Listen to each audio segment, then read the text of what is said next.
있다. 은혜를 기억하고 은총을 베푼 사람이라고 하는 말씀으로 함께 은혜 나누고자 합니다. 서양 속담 중에 상처는 모래에 쓰고 은혜는 돌에 새기라 라고 하는 서양 속담이 있습니다. 우리말 속담에도 원수는 물에 새기고 은혜는 돌에 새기라 라는 말이 있습니다. 여러분, 그렇습니다.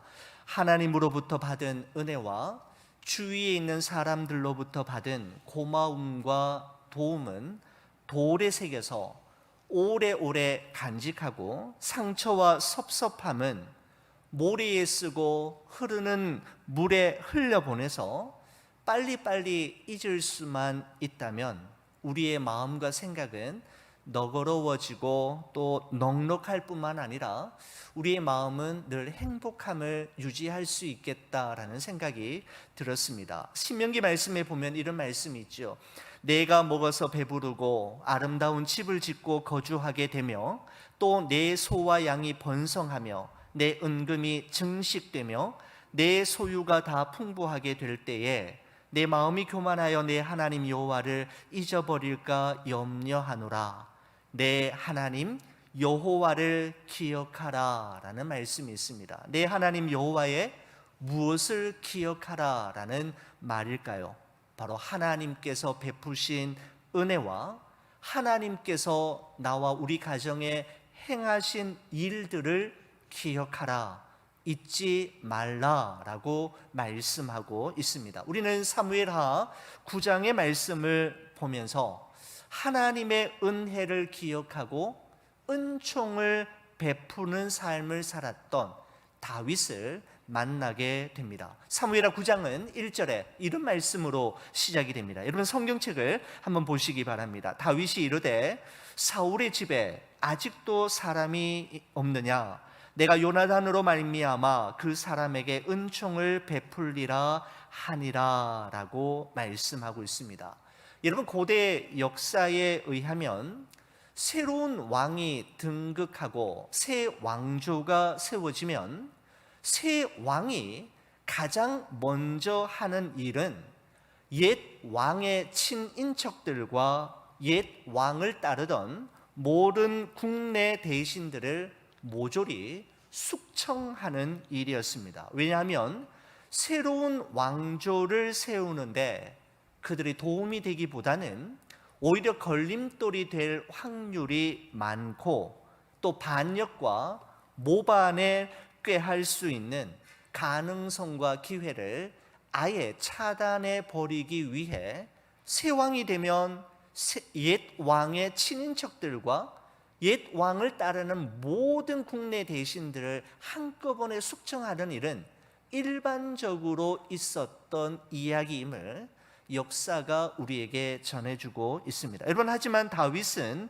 달랐습니다. 다윗이 사울 가문에 살아남은 자를 찾는 것은 지난날 그가 사울 왕 때문에 당했던 엄청난 어려움과 고통을 보복하거나 혹시 있을지도 모를 반란의 불씨를 완전히 꺼뜨려 버리기 위함은 아니었습니다. 여러분, 그러면 왜 다윗은 갑자기 사울 가문에 남은 사람을 이토록 간절히 찾게 되었던 걸까요? 오늘 이 본문의 말씀 속에서 우리는 두 가지 그 이유를 찾아볼 수가 있는데, 첫째는 다윗이 자신의 영혼의 친구였던 요나단으로부터 받은 은혜를 기억하고 은총을 베풀기 위함이었습니다. 여러분, 1절 후반부 말씀을 보시면 이런 말씀이 있죠. 내가 요나단으로 말미암아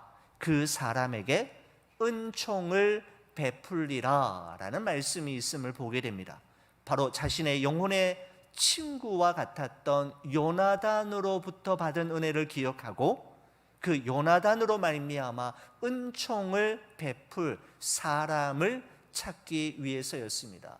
여러분, 이 말씀을 묵상하면서 함석헌 선생님의 그 사람을 가졌는가 라고 하는 시가 생각이 났습니다. 여러분, 이런 시입니다. 한번 들어보십시오. 말리길 나서는 길, 처자를 내맡기고 맘 놓고 갈 만한 사람, 그 사람을 그대는 가졌는가? 온 세상 다 나를 버려 마음이 외로울 때에도 저 맘이야 하고 믿어지는 그 사람을 그대는 가졌는가? 탔던 배 꺼지는 순간 구명대 서로 사양하며 너만은 제발 살아다오 할 그 사람을 그대는 가졌는가? 불의의 사형장에서 다 죽어도 너희 세상 빛을 위해 저만은 살려두거라 일러줄 그 사람을 그대는 가졌는가? 잊지 못할 이 세상을 놓고 떠나려 할 때 저 하나 있으니 하며 빙긋이 웃고 눈을 감을 그 사람을 그대는 가졌는가? 온 세상의 찬성보다 아니 하고 가만히 머리 흔들 그 한 얼굴 생각에 알뜰한 유혹을 물리치게 되는 그 사람을 그대는 가졌는가? 라고 하는 시입니다. 함석헌 선생이 말하는 그 사람을 단 한 명이라도 가지고 있는 사람이라면 정말 행복한 사람이겠다라는 생각을 하게 됩니다. 도망자 다윗에게 있어서 함석헌 선생이 말한 그 한 사람, 그 사람은 아마 왕자 요나단이었을 것입니다. 여러분, 다윗이 이스라엘의 왕이 될 때까지 그의 앞에는 이루 말할 수 없는 시련과 고난, 눈물과 고뇌, 밤잠 이루지 못하는 숱한 밤들이 얽혀 설켜 있었지만 그 모든 과정들을 끝까지 인내할 수 있었던 비결 중에 하나는 바로 하나님께서 그의 곁에 보내주신 소중한 영혼의 한 친구 요나단이 있었기 때문입니다.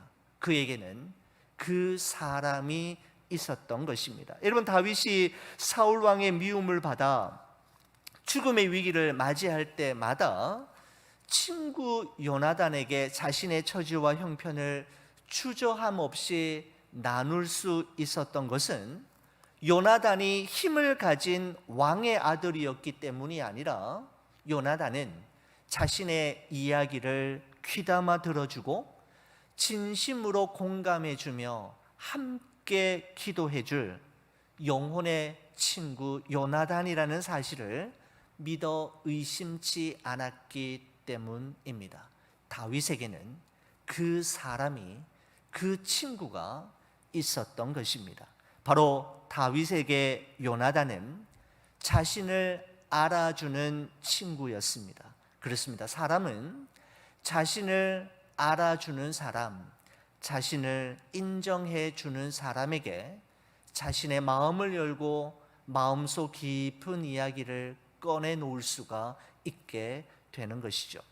여러분, 다윗이 사울 집안에 남아있는 사람을 찾은 것은 요나단으로 말미암아 그 사람에게 은총을 베풀기 위함이었는데, 다윗이 요나단이 살아생전에 요나단과 함께한 약속이 있었기 때문입니다. 여러분, 그 약속이 사무엘상 20장 14절에서 16절의 말씀인데 요나단이 다윗에게 하는 말입니다. 여러분, 이렇습니다. 제가 한번 읽어드리겠습니다.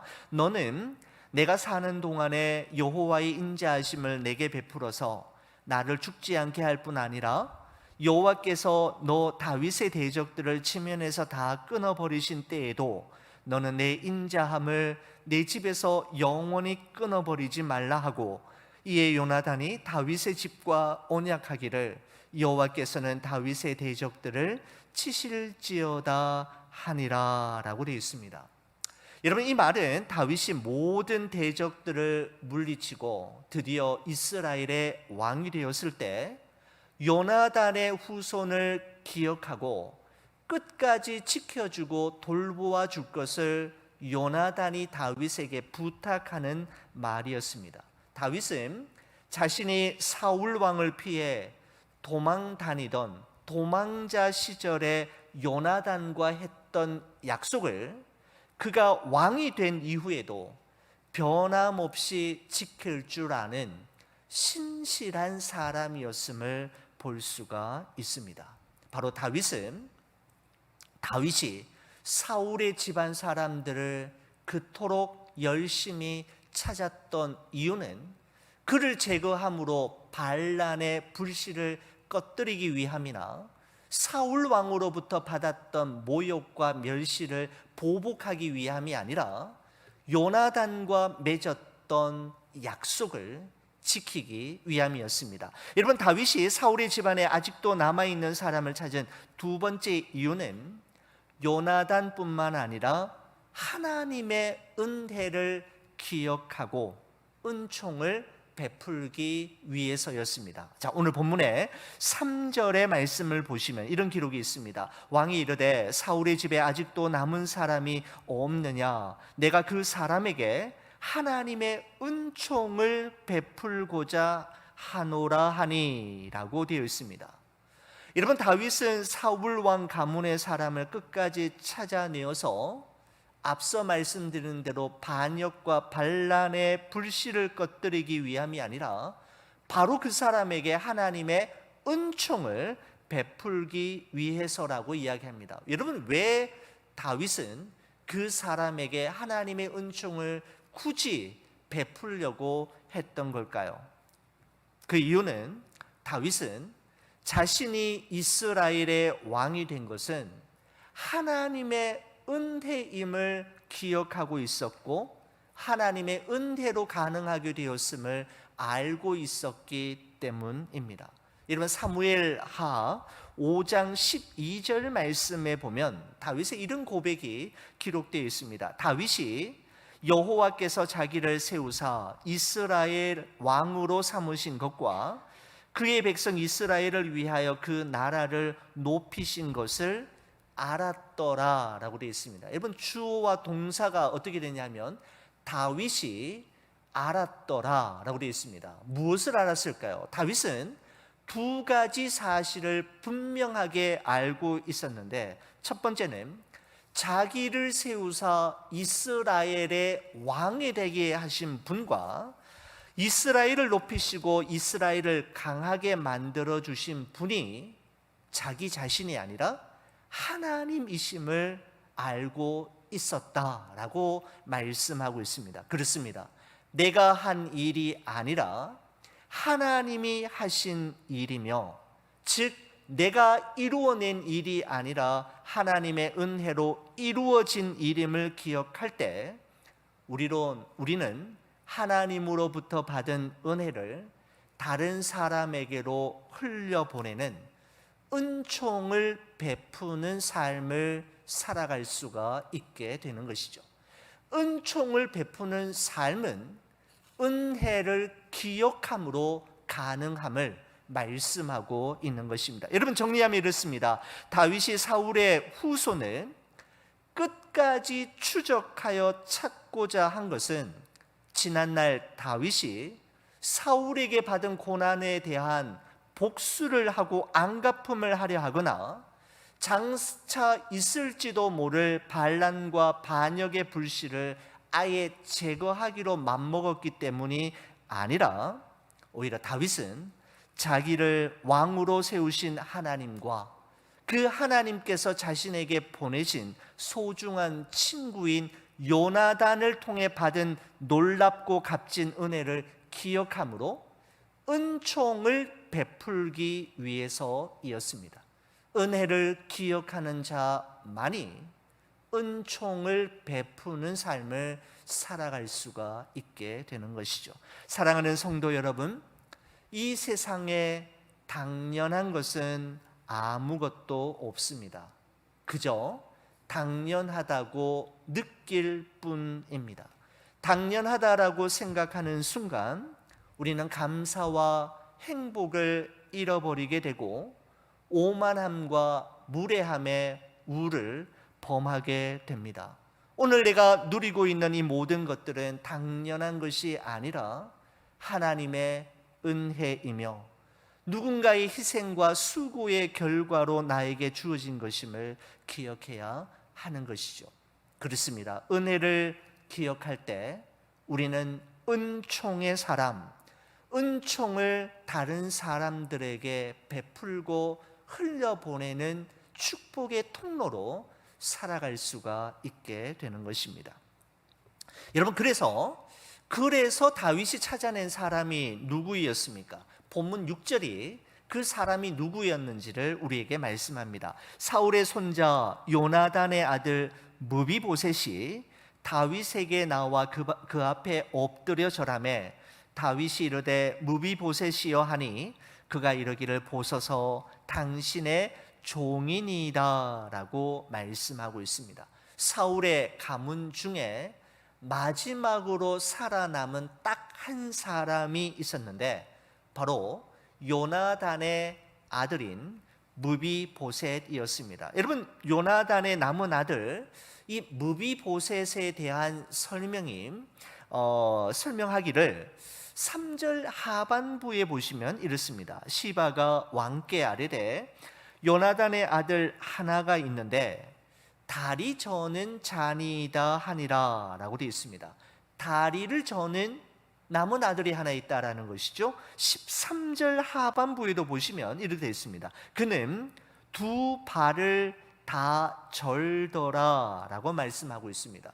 여러분, 왜 무비보셋이 두 다리를 모두 저는 장애인이 되었는지에 대해서는 사무엘하 4장 4절이 우리에게 그 이유를 분명하게 설명하고 있습니다. 사무엘하 4장 4절에 도움을 받으면 이렇습니다. 사울의 아들 요나단에게 다리 저는 아들 하나가 있었으니 그 이름은 무비보셋이라. 전에 사울과 요나단이 죽은 소식이 이스라엘에서 올 때에 그의 나이가 5살이었는데 그 유모가 안고 도망할 때 급히 도망하다가 아이가 떨어져 절개되었더라 라고 말씀하고 있습니다. 요나단의 마지막 남은 그 아들이 왜 두 다리 모두를 저는 장애인이 되었는지에 대한 그 사연이 기록되어 있는 것이죠. 여러분, 우리가 살고 있는 이 미국 땅에는 장애인에 대한 편견과 불평등이 정말 많이 사라진 정말 그러한 나라에 살고 있지만, 여러분, 다윗이 통치하던 고대 왕정 시대의 장애인에 대한 일반 사람들의 인식은 아주 험악했습니다. 바로 그들은 하나님께 큰 죄를 지어서 무거운 천형을 머리에 이고 살아가는 사람들이라고 생각했기 때문입니다. 우리는 모르지만 저가 저렇게 된 것은 그 부모나 그 자신이 하나님 앞에 큰 죄를 지어서 천형을 받았기 때문에 저 장애인이 되었노라고 생각하는 것이 그 장애인에 대한 유일한 해석 방법이었습니다. 여러분, 그런데 다윗이 요나단의 마지막 생존하는 아들 두 다리를 저는 절망 가운데 살아가는 무비보셋을 어떻게 했습니까? 7절 말씀입니다. 우리 7절 말씀은 여러분 성경책을 보시면서 같이 저와 함께 읽어보겠습니다. 같이 보실까요? 다윗이 그에게 이르되 무서워하지 말라. 내가 반드시 내 아버지 요나단으로 말미암아 내게 은총을 베풀리라. 내가 내 할아버지 사울의 모든 밭을 다 내게 도로 주겠고 또 너는 항상 내 상에서 떡을 먹을지니라 하니 라고 되어 있습니다. 사울 집안의 할아버지인 사울 왕의 가문에 모든 사유 재산을 되돌려 줄 뿐만 아니라 다윗 왕과 겸상하는 지위까지 올려주겠다라고 이야기합니다.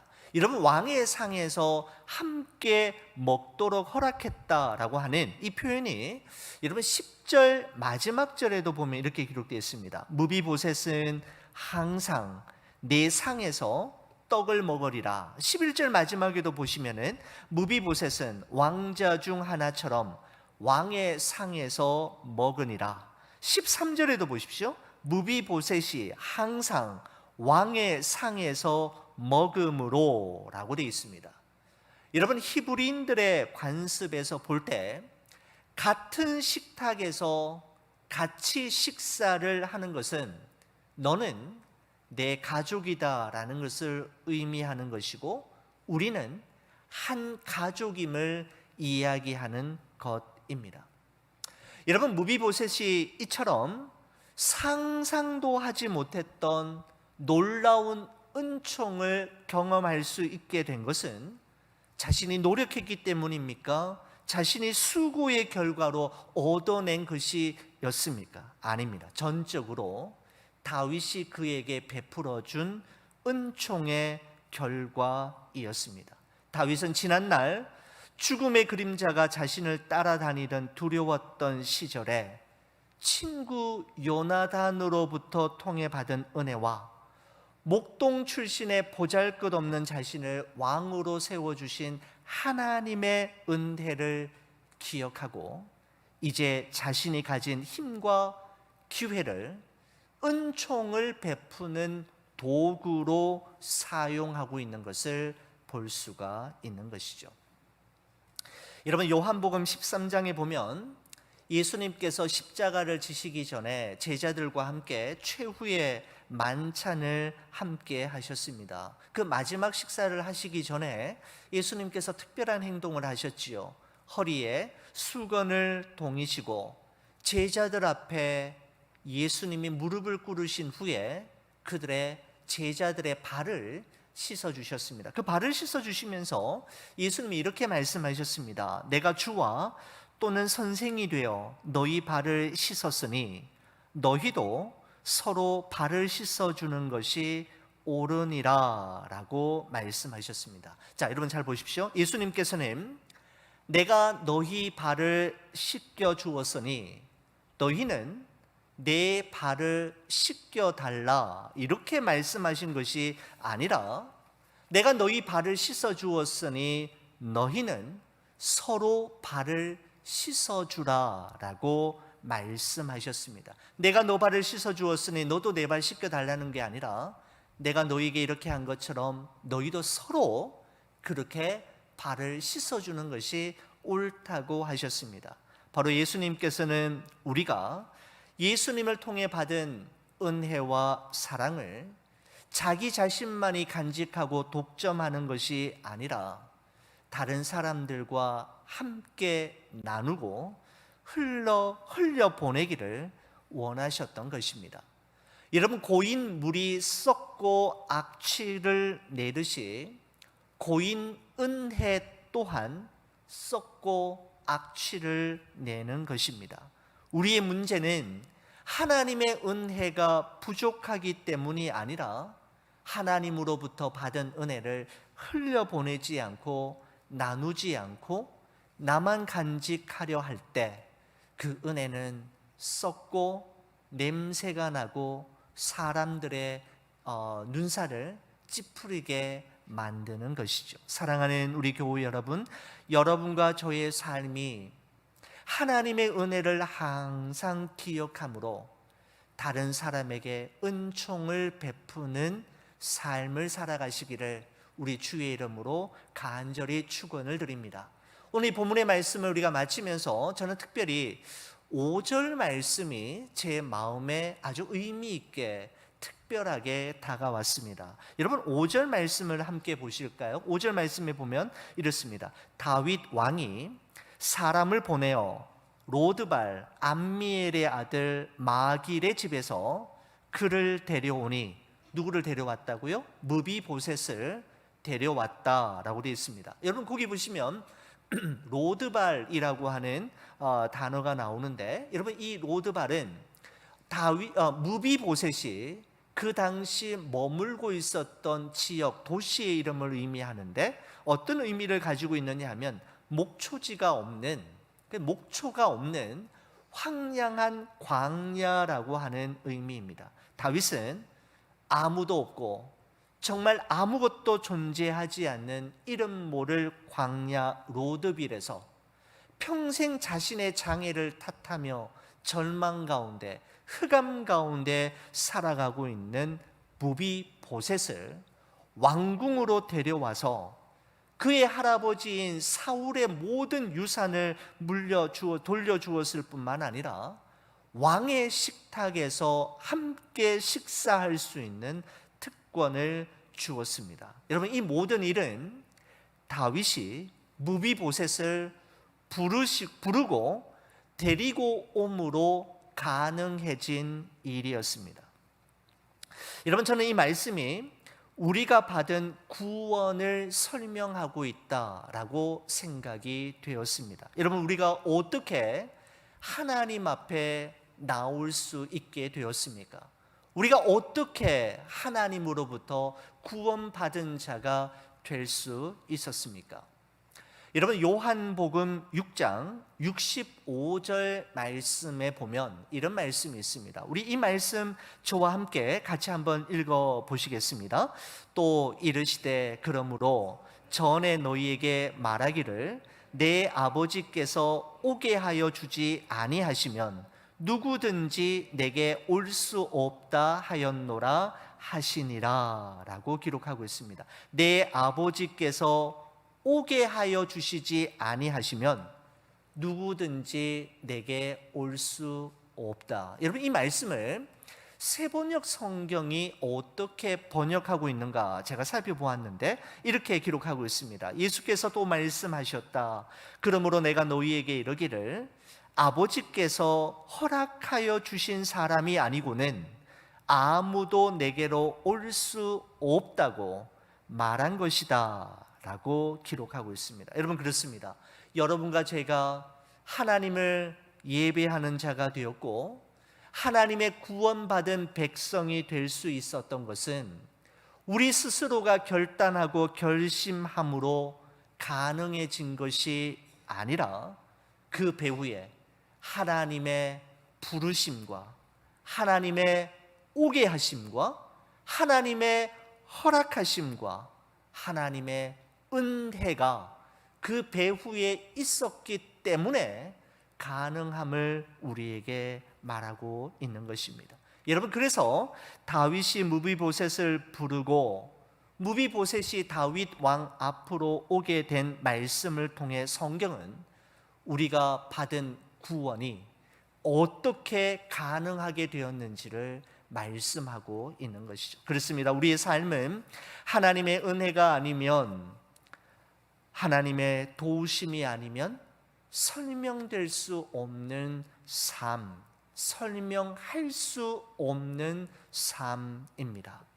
사랑하는 우리 성도 여러분, 하나님이 부르셨기에 여러분과 저는 하나님의 자녀가 되었고 하나님께서 허락하시고 우리를 이끌어 주셨기에 여러분과 저는 좋은 비전 교회에서 하나님을 예배하는 성도가 될 수 있었습니다. 이 한이 없는 하나님의 은혜를 땅끝까지 흘려보내는 우리 교회가 될 뿐만 아니라 하나님의 은혜를 기억함으로 은총을 베푸는 성도의 삶을 살아가는 여러분과 제가 되기를 주의 이름으로 간절히 축원을 드립니다.